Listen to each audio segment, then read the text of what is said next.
Ladies and gentlemen, welcome again. Welcome to the Sun Hung Kai Properties Nobel Laureate Distinguished Lecture. Now please join me in welcoming our distinguished guests to the Grand Ballroom. Professor Edmund Phelps, 2006 Nobel Laureate in Economic Sciences, and Mrs. Edmund Phelps. Dr. Raymond Kwok and Professor Lawrence Lau.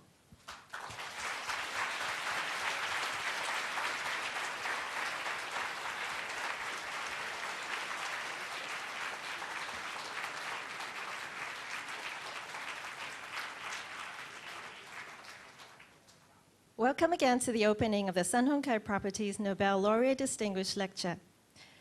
May I have the honor of inviting our distinguished guests to come on stage. Professor Edmund Phelps, our 2006 Nobel Laureate in Economic Sciences. Professor Phelps, please. Followed by Dr. Raymond P.L. Kwok, Vice Chairman and Managing Director of Sun Hung Kai Properties. And last but not the least, Professor Lawrence Lau, Vice Chancellor of the Chinese University of Hong Kong.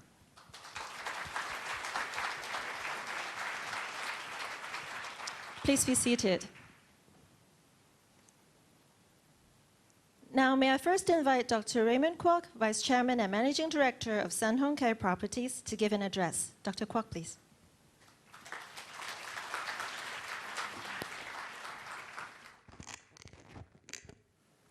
Professor Phelps, Professor Lau, distinguished guests, ladies and gentlemen, it is once again my pleasure to welcome everyone to the latest of the Sun Hung Kai Properties Nobel Laureate Distinguished Lectures. It is indeed gratifying to see such a diverse mix of academics, business people, students, and members of the general public in the audience today. We all share a common desire to learn. Sun Hung Kai Properties has been staging these lectures with the Chinese University for more than 2 years now. These lectures have proven to be immensely popular. The lecture today will be the 7th lecture in our series since we began, and the 4th lecture in this year. Over the course of the series of lectures, we have been honored to host 11 Nobel laureates from fields as diverse as economics, medicine, chemistry, and physics. We are committed to promoting education and lifelong learning. The world's globalization drive makes it imperative that we all try to equip ourselves with a broader perspective and the most up-to-date knowledge. Our Nobel laureates distinguished lectures provide an opportunity for people in Hong Kong to hear world-class scholars and benefit from their view and vision. We believe that the lecture series is an important vehicle for advancing academic knowledge and educating the general public. I hope the lectures will have a profound impact on Hong Kong and its future. Our guest of honor today is Professor Edmund Phelps, whose Nobel Prize in Economic Sciences was announced just last month. We are most honored that Professor Phelps was able to be with us today before he travels to Stockholm to receive his Nobel Prize. Professor Phelps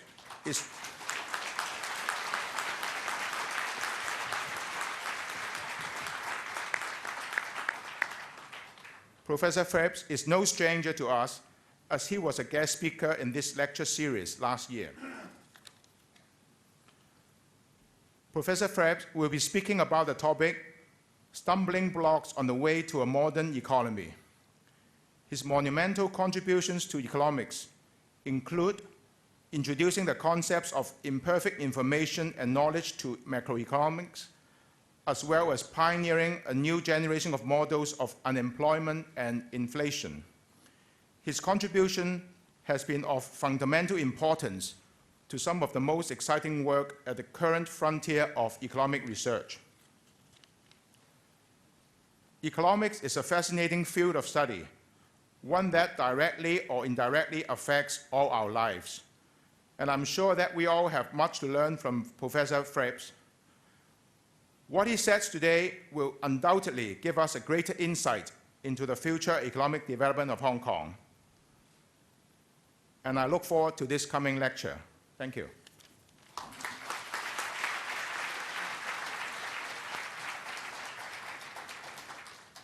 Thank you, Dr. Kwok. Now may I invite Professor Lawrence Lau, Vice Chancellor of the Chinese University of Hong Kong, to deliver an address. Professor Lau, please.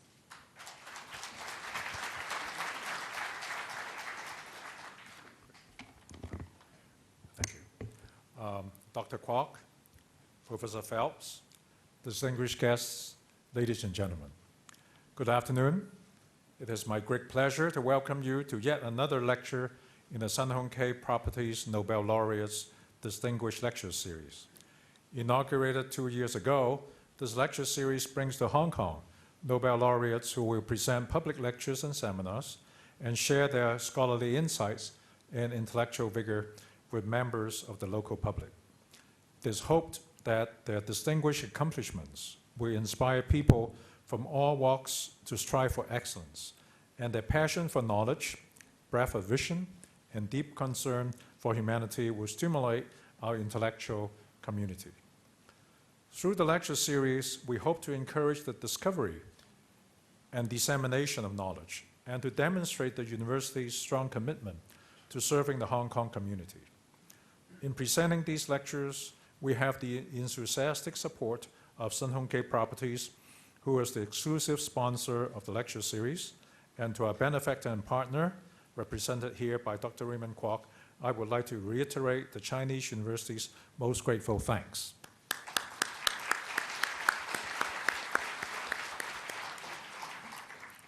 Today, we are most proud and fortunate to have as our distinguished speaker, Professor Edmund Phelps, who has been awarded the 2006 Nobel Memorial Prize in Economic Sciences. Professor Phelps is actually on his way to the award ceremony in Stockholm. He will enlighten us today on stumbling blocks on the way to a modern economy. Born in Chicago during the Great Depression, Professor Phelps grew up in New York. He completed his undergraduate studies at Amherst College and received his PhD from Yale University in 1959. He taught economics at Yale and the University of Pennsylvania before joining the Department of Economics at Columbia University in 1971, becoming as McVicker Professor of Political Economy in 1982, a post he has held since. Professor Phelps established himself as an economic theorist by challenging the prevailing view in the 1960s that there exists a stable negative relationship between inflation and unemployment. Through a more fundamental analysis of the determination of wages and prices, and taking into account problems of information in the economy, he put forward the hypothesis that current inflation depends not only on unemployment, but also on inflationary expectations. In a 1967 paper, he propounded the concept of an equilibrium unemployment rate, which soon proved fruitful in understanding the causes of the increases in both inflation and unemployment that took place during the 1970s. His analyses of intertemporal and intergenerational trade-offs have also had a profound impact on economic theory and macroeconomic policy. For his exceptional contributions to economics, Professor Phelps was selected the winner of the 2006 Nobel Memorial Prize in Economic Sciences. A highly respected economist, Professor Phelps was elected to the National Academy of Sciences of the United States in 1982 and made a distinguished fellow of the American Economic Association in 2000. He is also a fellow of the Econometric Society and the American Academy of Arts and Sciences. He has been awarded honorary doctorates by many prestigious universities from around the world, and he holds several honorary professorships from mainland Chinese universities. In 2003, Princeton University published a 600-page festschrift in his honor. We at the Chinese University Hong Kong feel extremely honored and privileged that Professor Phelps has accepted our invitation to come here, first to share his wisdom and insights with us, before he delivers his Nobel Prize lecture in economics next Friday at Stockholm University. We are deeply grateful to Professor Phelps. In order that more can benefit from Professor Phelps' scholarship and wisdom, today's lecture will be broadcast live to the audience in other function rooms in this hotel, to our sister institutions in Hong Kong, and to leading universities on the mainland. It can also be accessed via the local Education City website. There are literally thousands inside and outside the hall who wait eagerly to be inspired. So please join me in warmly welcoming Professor Edmund Phelps. Thank you very much.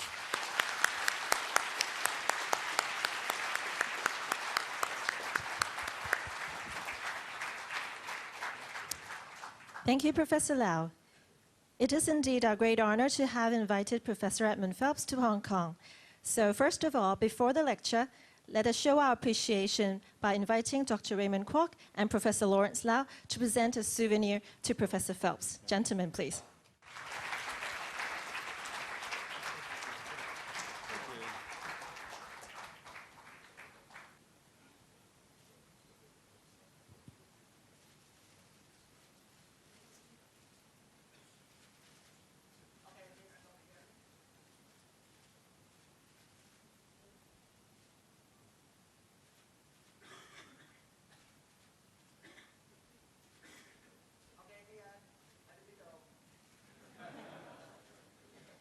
This is the life of a celebrity. Thank you, gentlemen. Thank you.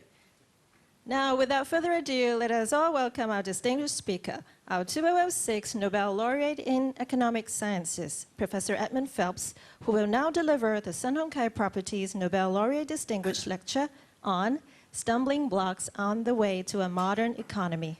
Professor Phelps, please.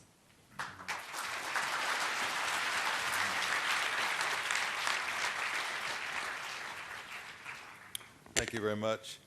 It's a great pleasure to be here, particularly because it's a day when we are celebrating the 70th birthday of Professor Sir James Mirrlees.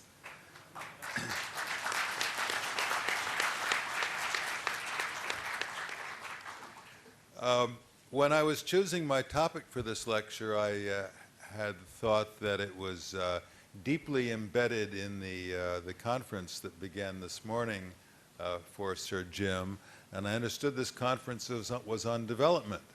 And then I realized that allegedly I know something about development because I had spoken about globalization in January and spoken about development in front of Joe Stiglitz in Manchester. So I thought, why don't I talk about development again? So it is not exactly in my main area, but it is has long been a serious interest of me. So I'm delighted to have this opportunity to try to assemble my ideas on this subject.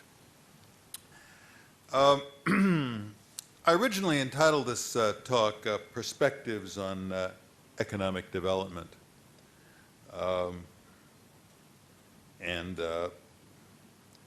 When I was a graduate student, there was only really one perspective on economic development, and that was the neoclassical perspective. In some sense, from a neoclassical perspective, there is no such thing as underdevelopment, nor is there anything that one would really want to call development. I think there was just what we used to call growth. There's just wealth accumulation, which translates into capital accumulation, which leads to growth of output per worker. And for these wonders to occur, you need only a legal framework, property rights, company law, and so forth. And you need the rule of law, enforcement of the law, no overruling by the king or the executive branch. In fact, I believe it's fair to say that the market does not work as nearly as well and as reliably as the neoclassical perspective portrayed. in the real world, there is something that we would call underdevelopment. There are know-how problems, or if you prefer, technological problems. And in the real world, there are economies who have economic institutions that are poor, and there are also sometimes an absence of institutions that would be highly desirable. All that is way beyond the neoclassical view. But to some extent, the economics profession has moved substantially away from the neoclassical view in recent decades, so much so that hardly any attention is called to the fact that one is no longer talking neoclassical speak, but is instead taking a somewhat different perspective. Now let me come to the second perspective on development, which is development as technological catch-up. When we think about technological catch-up, it's almost impossible not to think of China. In fact, that will be pretty much what I am thinking of when I talk about technological catch-up. Now, no doubt the Chinese model of development is a different thing for a different economist. Every economist probably has his own particular way of thinking about the Chinese modus operandi or method of development or model of development, if you want to use that word that way, which I sometimes do. But I'm going to look at it as I'm going to look at Chinese development as the catch-up of best practice technology to world-class technology. In the notation that I like to use, referring to country J, it's the catch-up of best practice, of the best practice level of technology in the country BJ to the world best class level B star. In some of my own earlier work with Richard Nelson ages ago, we talked about a different kind of catch-up, which was the catch-up of average practice in the country to best practice in the country. But I'm going to be, well, to some extent I'm dealing with both, but I'm focusing on the catch-up of best practice to best practice in the world, which I'm afraid I will sometimes call best practice in the United States, but I don't mean it to be taken literally. The United States is not the sole owner of all of the world's best practice technologies. Now, I think it's interesting to point out that within recent memory, not recent, within human memory,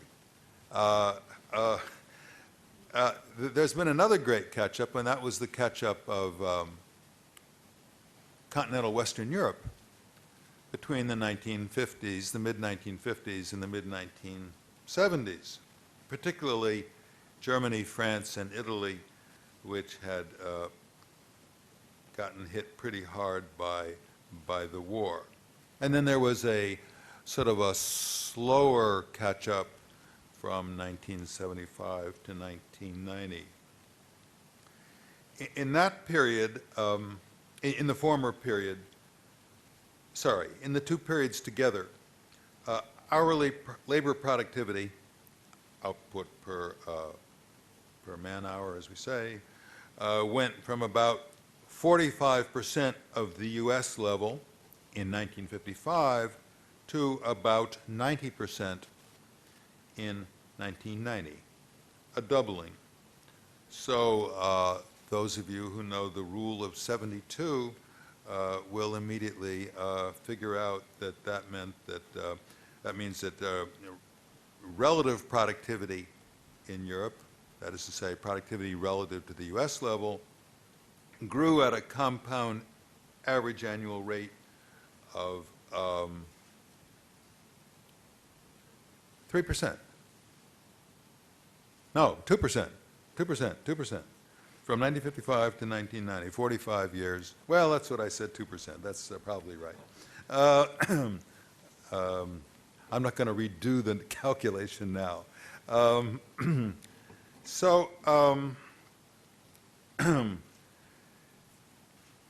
But that was that was a pretty fast rate of catch-up by any standard, any historical standard at that time. And of course, it was achieved by imitating or exact copying of product designs in the U.S. and to some extent the U.K. and later on Japan, and blueprint recipes and methods used in the U.S. and the U.K. But what I think is particularly, what I think contrasts quite a lot with Chinese catch-up is that the European catch-up was largely costless. It was largely costless to draw upon the technologies in the U.S. First of all, a lot of them seem to be free for the taking or free for the stealing at any rate, and with the exception of those cases where there were patents that were applicable and license fees had to be paid.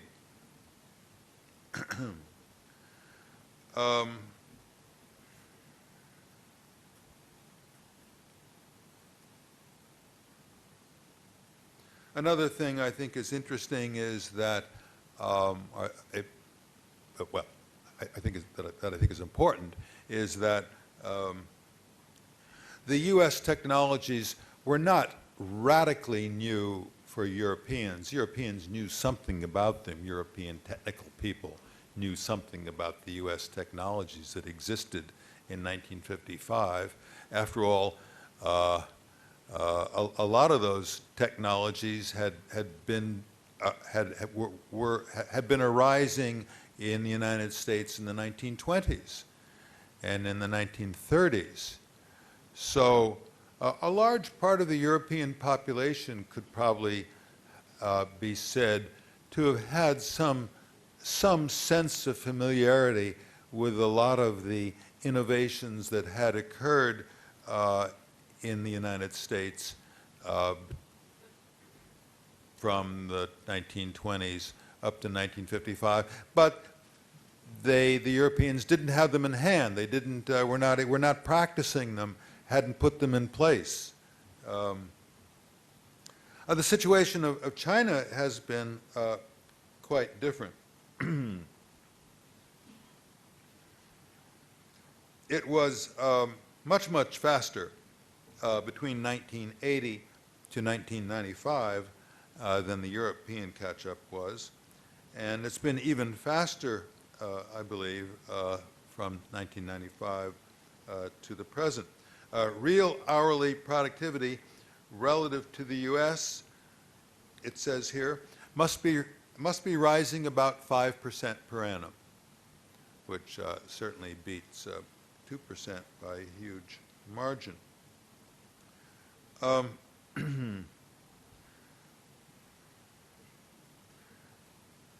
With growth this rapid, I think it's a good guess that a lot of the new technologies put in place were light years better than what had existed before in China. So there must have been some, so that it's reasonable to think that there were some big costs that were paid for either for purchasing some of those technologies or big costs for installing those technologies, getting the technical people to introduce them, and getting the labor force to learn how to work with the new technology. What I meant to be a further distinct point was that in many cases the acquisition and mastery of the Western technologies in China required China to purchase from Western firms the technology, or buy the ownership rights to these technologies, which I think was much less common in the case of the European catch-up. One of the issues about the China catch-up, of course, is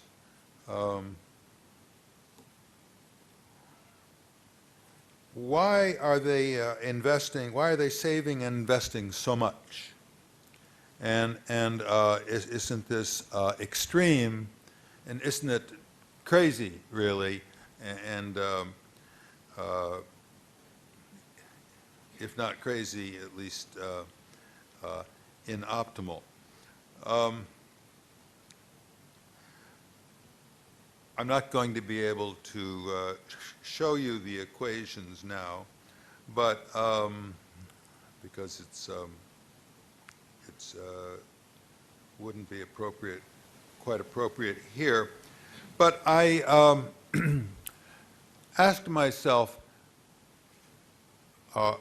what would a Frank Ramsey type planner of investment over time do? How fast would he calculate, what would he calculate to be the optimal level of investment as a ratio to GDP if he were to work out the maximization of the sum of utilities over time,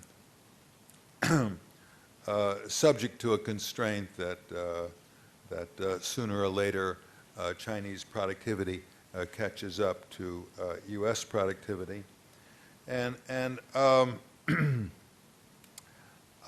I worked out this little mathematical problem in which the technology gap eventually vanishes as China gradually gets its technology up to the U.S. path.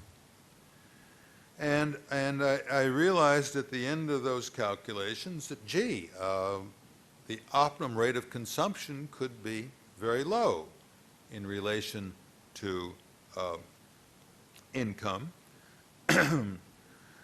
because the level of utility to which China is going to go when it finally gets there is so high in relation to any realizable rate of utility now, in the present. So it seems to me that from the point of view of the Frank Ramsey model of investment and saving, we can't say that Chinese investment and saving is crazily high and that there ought to be a much higher rate of consumption and a more relaxed lifestyle in China than the Chinese rulers have chosen to impose, or as perhaps to some extent Chinese consumers have chosen to impose on themselves. Well, in addition, there are other points that would argue for a very high rate of investment and saving in China. One is the fact that consumers are new to these Western technologies that are coming over, and the new products, the new products that in many cases, I meant to say the new products that come with the new Western technologies in many cases. So it's as if on top of the costs of acquiring new technology, consumers also had to pay a cost of acquiring the familiarity to get to be able to use and enjoy the new products. So that slows down further or that damps down further the initial consumption level from which the Chinese are going to be rising slowly over the future. So that's another reason why China might optimally be displaying a saving rate that is in the neighborhood of 50% of national income or 50% of GDP. It's not only because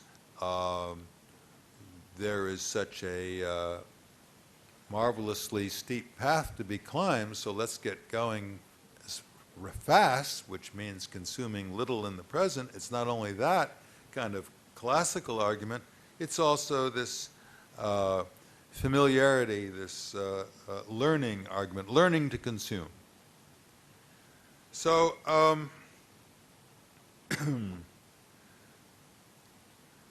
I think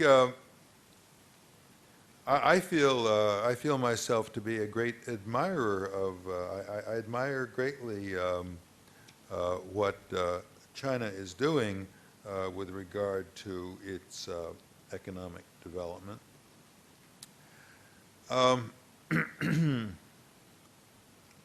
But I want to say now that so much of casual discussion of the economies of the world is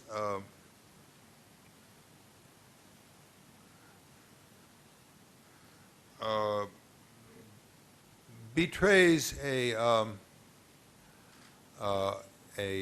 somewhat impoverished sense of what economic development is all about. Once China catches up and it's got the same technology as the rest of the world, will that mean even that its productivity is up to the U.S. level? And finally, is productivity growth all there is to economic development? I think the answers to both of those questions are no.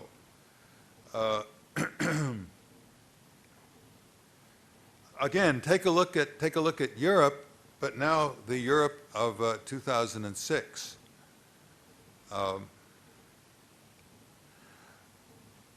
It's probably fair to say that for a long time, since the early 1990s, there hasn't been much of a, well, certainly between the early 1990s and the end of the decade, there wasn't much of a technological gap between Europe and the United States.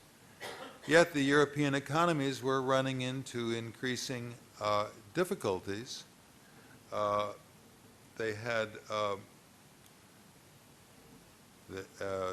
their growth rates slowed down. Their productivity levels fell back markedly every year, beginning in the late 1990s until the present. They've suffered from poor institutions in the labor market. Some think, I do, that they also suffer from poor institutions in the financial sector. So there's much more to productivity than technology. That's the first point.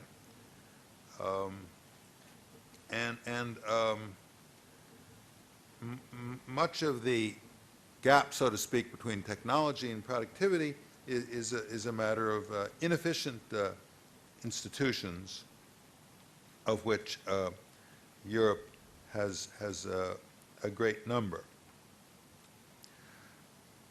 The other point I want to make is that there's a whole another sense of a whole other kind of development, and that is the development of the person that comes from the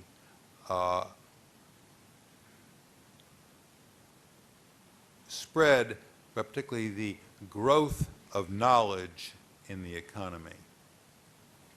Here, my patron saint is Friedrich Hayek, who took the radical view, at least it seemed very radical at the time, that much of what matters for productivity and lots of other things isn't exactly technological recipes and formal technology, formal knowledge about methods and formal knowledge that you could find in chemistry books and engineering manuals and so forth and so on. A great deal of the knowledge that goes into economic performance is know-how. Hayek used that term know-how once or twice. He didn't always use it. Generally speaking, he just used the term knowledge, but sometimes he used the word know-how, which is very, very fitting here, I think, because he meant by it something that comes from experience on the part of the worker or on the part of the manager, something that is not easy to transmit in equations or any other, or nor in words.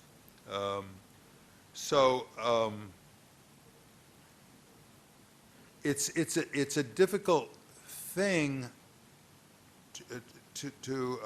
so the spread of that know-how is very, very slow indeed. It tends to be kind of monopolized by its possessor. And you might say that the typical firm is a firm in which different people, each with some inarticulable know-how, get together and cooperate with one another in order to do things that they couldn't do without that collaboration. Because they couldn't get at one another's know-how, they can only draw upon it through brainstorming sessions or working side by side with one another and somehow conveying by sign language or something their intuitions about what works and what doesn't work. So, and then Hayek went on to say that innovation is typically occurs when somebody, perhaps by accident, happens to acquire some additional know-how, and he realizes he might be able to capitalize on that by introducing some innovation based upon that knowledge he's acquired, that inarticulable private knowledge, even personal knowledge, and capitalize on that by developing an innovation and then tossing it into the marketplace to see whether people might like it and buy it. And then Hayek's argument was that if they like it, if the consumers like it, then people will engage in reverse engineering or whatnot, and pretty soon it'll be very well understood how that product was created, and then that know-how becomes part of formal knowledge. So you get this growth of formal knowledge through the workings of the informal knowledge and the innovation that it sometimes gives rise to. Then Hayek points out somewhere that this is like science. in science, an innovator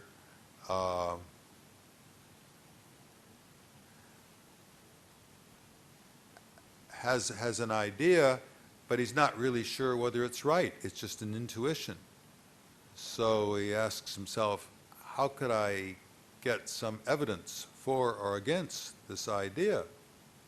So well, maybe I can do this sort of experiment, and that will tell me whether I'm onto something or not. So the experiment is conducted, and if it's favorable, then there are more experiments, and then gradually what was just an intuitive, unarticulated kind of knowledge becomes something that's understood, fully tested, becomes part of formal knowledge, right or wrong. So Hayek was drawing an analogy between the growth of science in the physical sciences and the growth of formal knowledge through commercial innovation. Now, at this point, did Hayek, at this point, I've tried to add something of my own, but before I mention that, let me just say that Hayek thought that the value of this knowledge was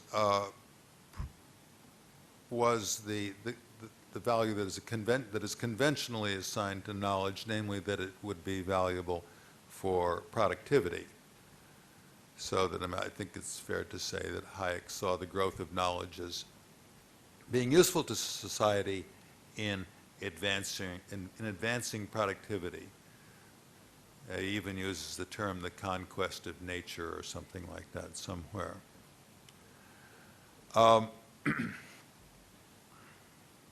My thought is that maybe we've done about as much conquering nature as we need to do, not that there aren't bits and pieces more that would be good to do. And perhaps what is really very valuable to society from having an economy that is innovative and entrepreneurial and that therefore enjoys, with any kind of luck, a growth in knowledge, such as Hayek spoke about. Maybe what's valuable about that is the process itself. Because when a substantial part of the labor force is being stimulated by something new and is being challenged to solve a new problem in the development of an innovation, or challenged to find a new and better way to market some kind of innovation whose predecessor failed for lack of good marketing. When you have all that kind of activity going on in the labor force that is in the nature of solving problems and discovering things, that's richly rewarding to the participants. And they acquire added knowledge in the process, and they also they discover their talents in the process, talents that they were unaware they had in many cases, and through all this experience, they experience what we might call personal development, or intellectual development, or personal growth. One of my current themes these days is that in the entrepreneurial economy, in causing much of the labor force to be engaged, and engaged in particular to be engaged in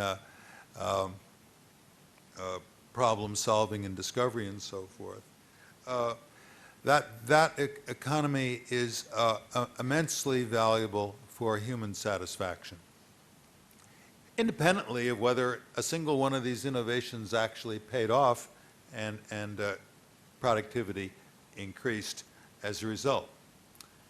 It's the process. It's the journey. The journey is the goal, according to that view. Now, when I first started hatching this thought,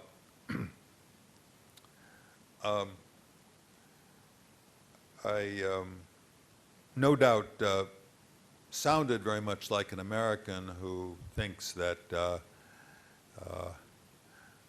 one lives to work, in contrast to that healthy European attitude of we work to live.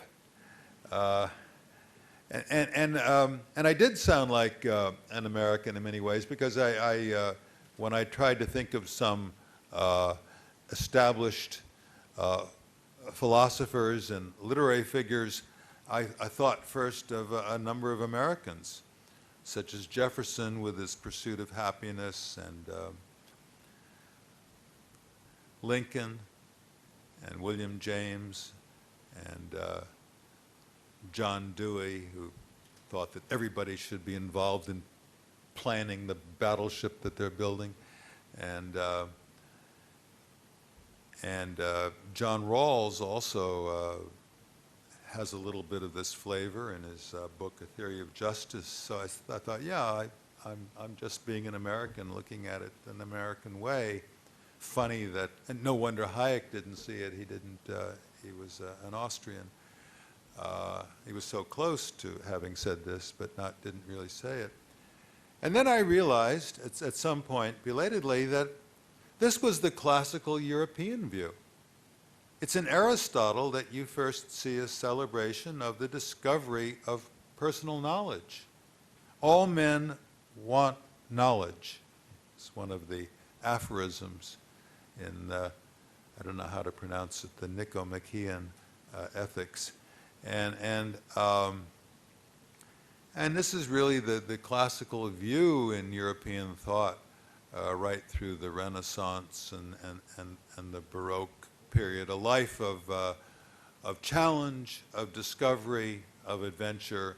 That's the only life worth living. That's the classical view of the good life. So, so the reason that job satisfaction is so poor in Europe is because they have lost their way somehow in the design of their economy. They have institutions which are working in ways that prevent the workplace from being a locus of problem solving, discovery, excitement, intellectual stimulation, personal development, and so forth.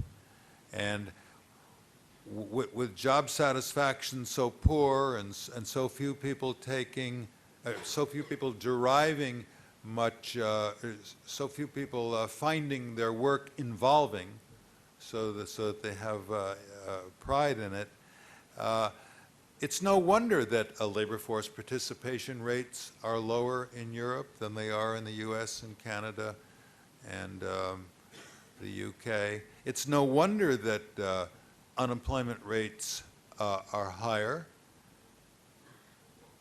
and it's no wonder that that productivity is per hour is even per hour is lower,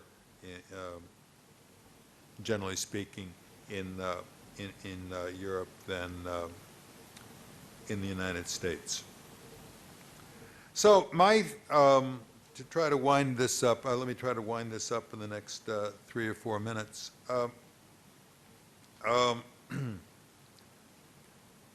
My thesis is that for this higher stage of economic development, countries need to have an entrepreneurial economy, an innovative economy, and if they do so, they will derive great joy from the process innovating and discovering and so forth.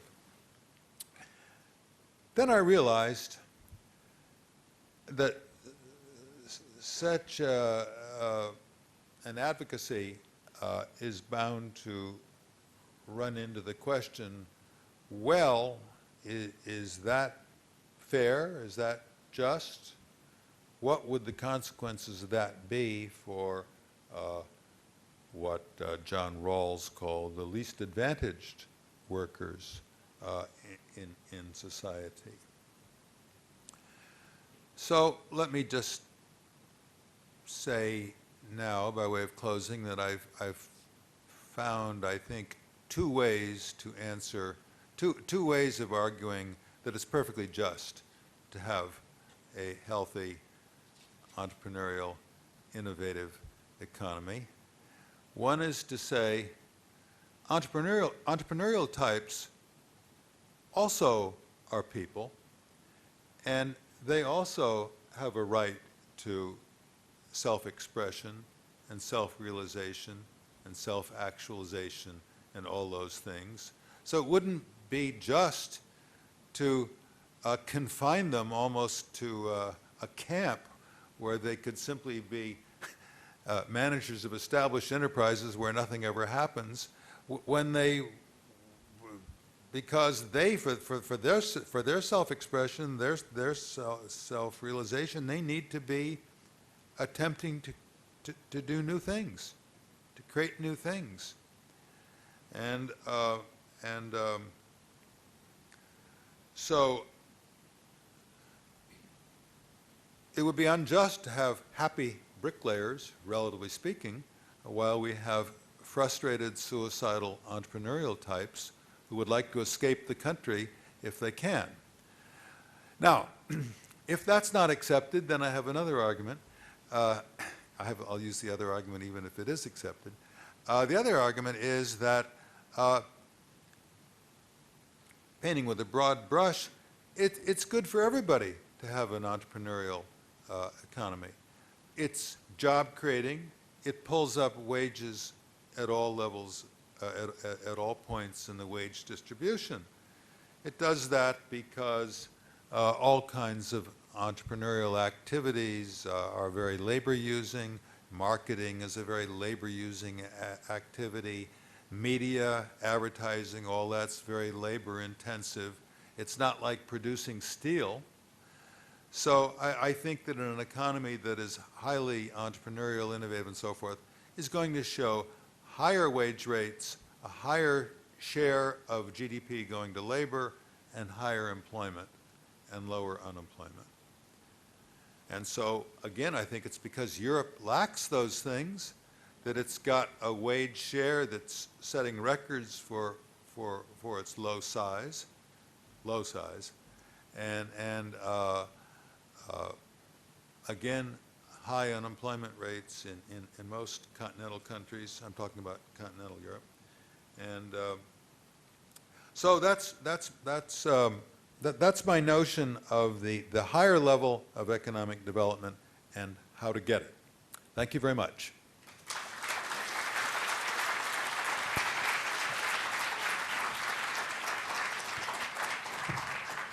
Thank you, Professor Phelps, for sharing with us your words of wisdom. Now, Professor Phelps has kindly agreed to take a few questions from the floor. So now may I invite Professor Liu Pak Wei, our Pro-Vice Chancellor and Professor of Economics at the Chinese University, to moderate the question and answer session. Professor Liu. Well, thank you, Professor Phelps, for a very stimulating lecture. My introduction to Professor Phelps is really through reading his work. My generation of graduate students have all studied his work on golden rules of the economic development and micro foundations and all that. So before I open the floor to a question and answer, I will lay down two golden rules for engagement. The first golden rule is that please identify yourself when you raise a question. And the second golden rule is that keep your questions short and leave speech making for another time. So with that, I will invite questions from the floor. Yes. I just want to know that do you think that we can see that all people get employed, get a job within our lifetime, that is, nobody be jobless, unemployed, within our lifetime. No, I mean, no, within no, this 100 years or so. I didn't promise an absolute end to joblessness. There would still be very much the possibility of losing your job. Maybe more people would lose their jobs per year in a highly entrepreneurial economy than they would in a stagnant one. But the volume of unemployment, but they'd find another one relatively quickly.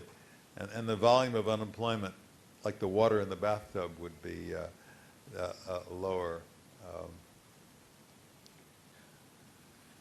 I think there was another question at the back somewhere. Someone raised their hand. Oh, okay, we have a whole queue here. My name is Annie. I just want to ask, what do you think about the role of the government in an entrepreneurial economy that you mentioned just now? Thank you. Yeah. It's a great question, as was the other one.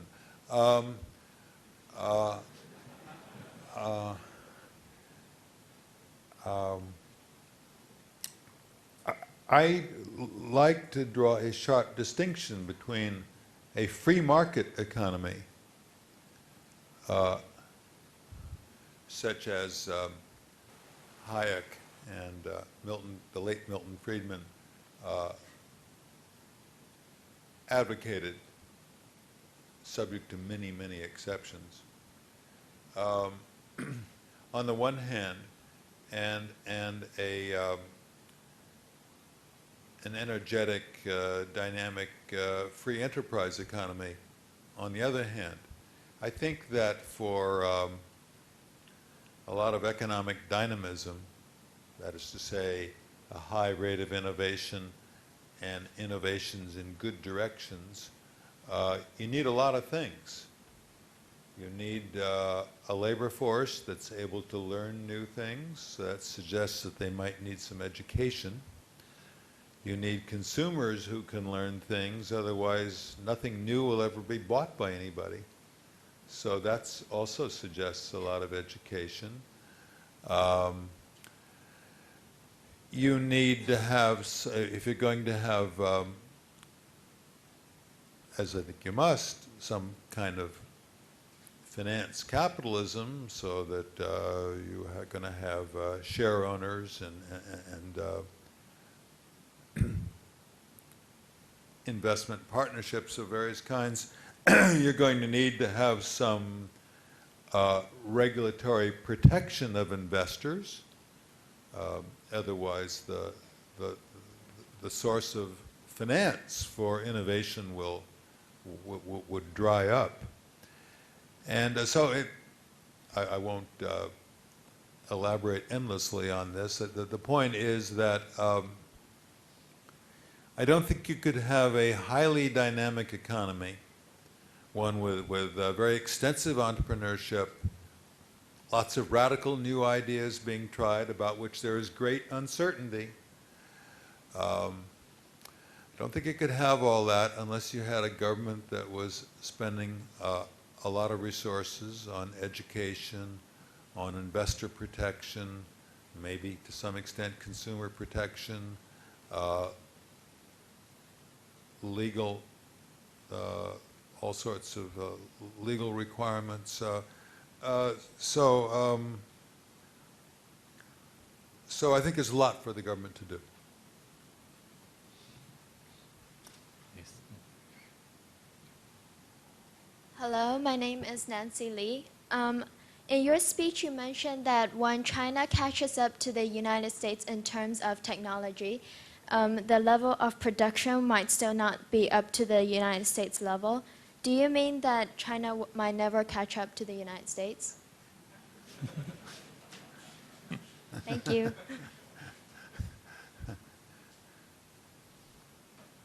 Well, that's certainly a possibility.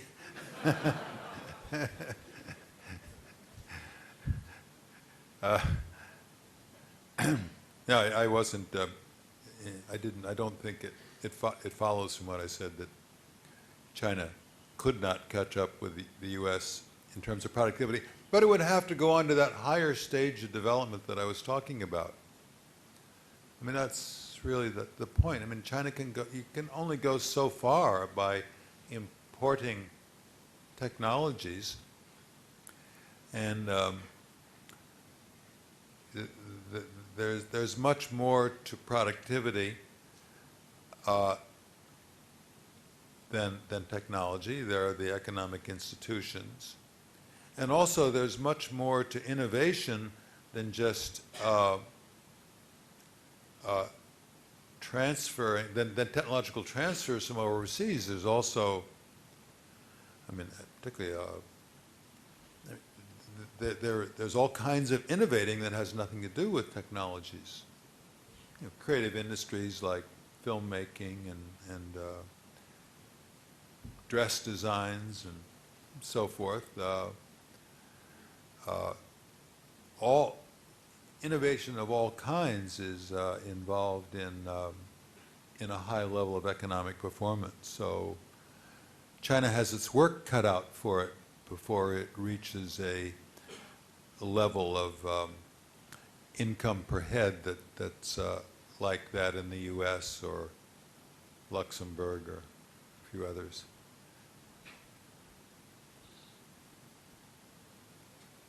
Well, hello, I'm Vincent. I'm a high school student, and there's something I would like to ask about your stance on the idea of copyright. Well, let me explain my question. It's like if there is copyright, then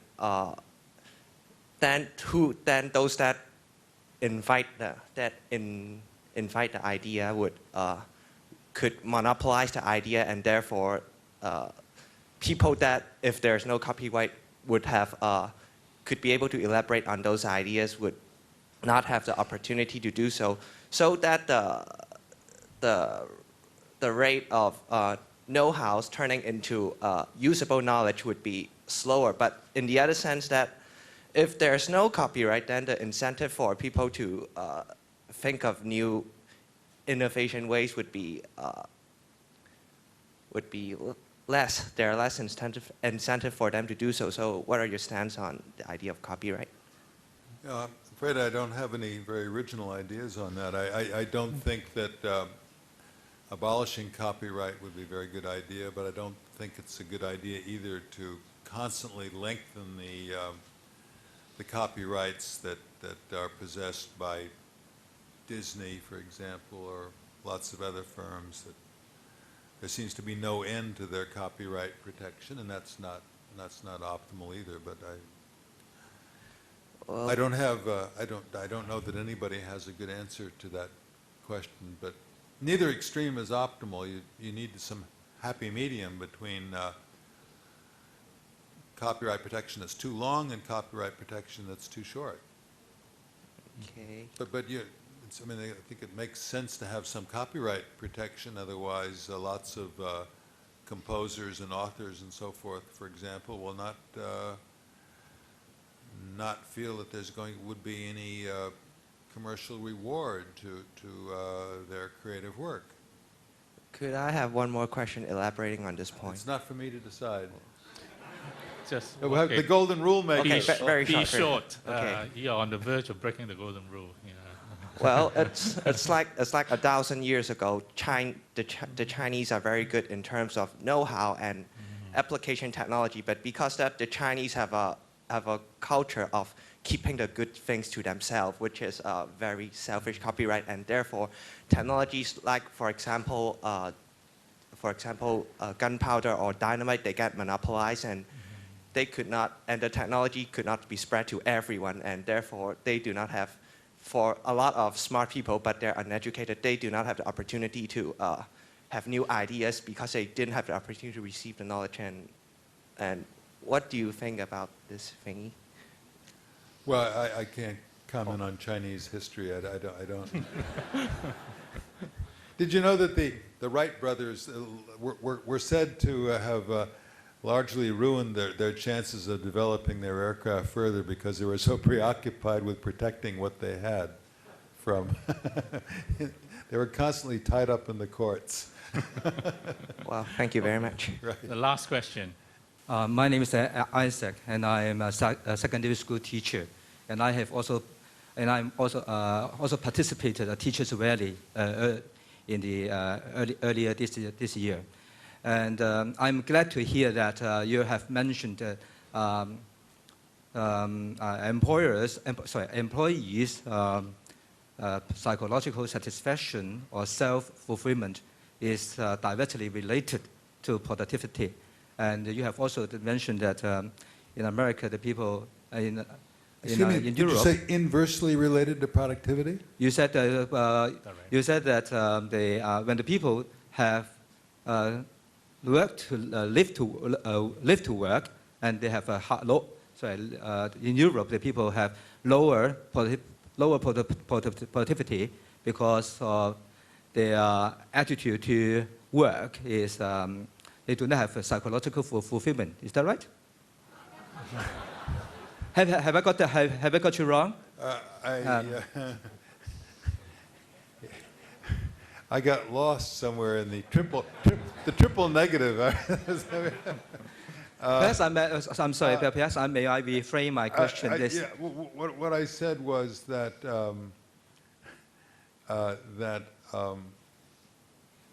the dearth of innovation in Europe, indigenous innovation, and all the accompanying processes that would be accompanied by that have caused the workplace to be boring in Europe. That's right. Yes. And so, are you saying that we should cultivate a culture, or we should create an environment that the employees should have a say, to have more self-actualization? No. I wasn't going along with John Dewey, who said that the workers should get together in a council and decide how to build the battleship. No, I was being a little more old-fashioned than that. I was thinking that the entrepreneurs should decide how to try to build it. This is not a dialogue. Please raise your question. What is your question? My question is, why, if not, why the employees, why the workers should not be given a say to their self-satisfaction? Yeah, because it is commonly believed that. I got it. Okay.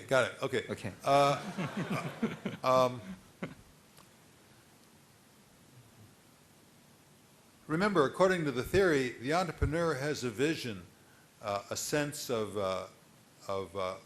what can be done that he cannot easily impart to others because it's all very vague and hasn't been shown to anybody yet. And the workers are in the same situation. They don't have full access to the entrepreneur's vision and his intuitions about what's going to have to be done at this and that stage, and his visions of what the stages in the development of the idea are going to be. The workers are to some extent outsiders, but they bring their own unique skills to the collaboration. But the entrepreneur is the natural person to run the show, and not the workers. It doesn't make sense to have the workers participating in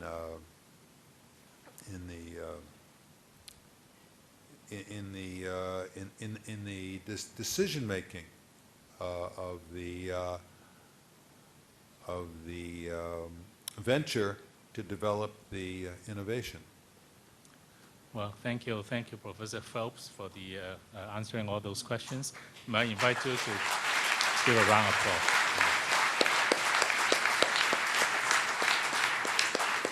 Thank you very much. Thank you, Professor Liu, and thank you, Professor Phelps. Of course, last but not the least, we'd like to thank members of the audience who have raised very interesting questions indeed.